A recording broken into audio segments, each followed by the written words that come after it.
Infamous একটা নুডলসের recipe নিয়ে আমি আসছি কারিনা কায়সার। আজকে আমাদেরকে আপা করে দেখাবে নুডলসের শরবত। নুডলসের শরবত, হ্যাঁ, প্রথমে লাগবে এক কাপ পানি। এক গ্লাস পানি দিয়েছি।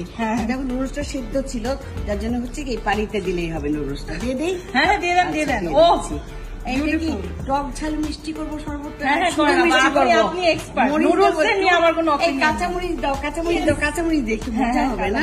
নুডলসে একটু কাঁচামরিচ ভালো লাগে না? না, কাঁচামরিচ আছে, কাঁচামরিচ দেবো। আচ্ছা, শরবত যেহেতু লেবু তো দিতেই হবে, আমি লেবুটা খেতে দিচ্ছি। কারিনা দিলাম, হ্যাঁ, চিনি দেবো না?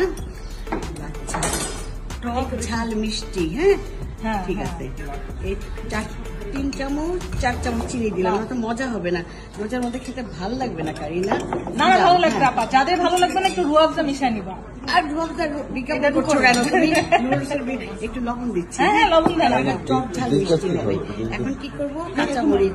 দেখো কালারের ভেরিয়েশন এখন কত ভালো লাগছে নুডলসের শরবতটা। আর কি করব? একটা লেবু দিয়ে দিই ডেকোরেশনের জন্য।